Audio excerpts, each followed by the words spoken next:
আসসালামু আলাইকুম। এই ভিডিওতে আপনাদেরকে দেখাবো এয়ারটেল সিমে আপনি কিভাবে মিনিট চেক করবেন। আজকের এই ভিডিওতে আমি আপনাদেরকে দেখিয়ে দিব দুইটি মাধ্যমে আপনি এয়ারটেল সিমের মিনিট চেক করতে পারবেন। প্রথমত হচ্ছে যে আপনি অ্যাপসের সাহায্যে মিনিট চেক করতে পারবেন, দ্বিতীয়ত হচ্ছে যে আপনি কোডের সাহায্যে মিনিট চেক করতে পারবেন। তো প্রথমে আমরা দেখব কিভাবে হচ্ছে যে অ্যাপসের সাহায্যে মিনিট চেক করতে হয়, তারপর আমরা দেখাবো কোডের সাহায্যে কিভাবে আপনি খুব সহজে মিনিট প্যাক চেক করতে পারেন। তো প্রথমে আমাদের ফোন থেকে গুগল প্লে স্টোর অ্যাপসটি ওপেন করার পর জাস্ট হচ্ছে যে আপনি এখানে সার্চ বারের উপর ক্লিক করবেন, তারপর এখানে আপনি এয়ারটেল লিখে সার্চ করে দিবেন। ঠিক আছে, তো তার একটা অ্যাপস রয়েছে, তো এই অ্যাপসটা আপনি কি করবেন এখান থেকে ইনস্টল করে নেবেন। তো ইনস্টল করার পর জাস্ট আপনার নাম্বারটা দিয়ে এখানে সাইন আপ করবেন।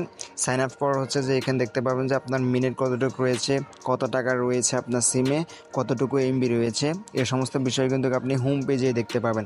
আশা করছি আপনারা কিন্তু এটা পারবেন খুব সহজ। দ্বিতীয় স্টেপে দেখব কোডের সাহায্যে কিভাবে মিনিট ব্যালেন্স চেক করতে হয়। জাস্ট কলডালের অ্যাপসটি ওপেন করুন, তারপরে এখানে আপনি *1# লিখে ইন্টারে প্রেস করে দিবেন। কিছুক্ষণ লোডিং নেবে, লোডিং নেওয়ার পর এখানে 6টি অপশন চলে আসবে। উপরে দেখতে পাচ্ছেন মিনিট এন্ড SMS, জাস্ট আপনি 1 নাম্বার আপনি এখানে খালি বক্সে টাইপ করে দিবেন। ঠিক আছে, তো খালি করে হচ্ছে যে আপনি এক টাইপ করে দিয়ে সেন্ডে ক্লিক করে দিবেন। সেন্ডে ক্লিক করে দিলে আপনার সিমে কতগুলো মিনিট রয়েছে, তো এই লিস্টটা কিন্তু এখানে চলে আসবে। তো আশা করছি আপনাদেরকে আমি বুঝাতে পেরেছি। আজকের এই ভিডিওটি এই পর্যন্তই। ভিডিও কেমন লাগলো অবশ্যই কমেন্ট করে জানাতে ভুলবেন না। আর আপনি যদি আমাদের চ্যানেলে নতুন দর্শক হয়ে থাকেন অবশ্যই চ্যানেলটি সাবস্ক্রাইব করে দিবেন। দেখা হচ্ছে পরবর্তী কোনো ভিডিওতে। ততক্ষণ পর্যন্ত ভালো থাকুন, সুস্থ থাকুন, আল্লাহ হাফেজ।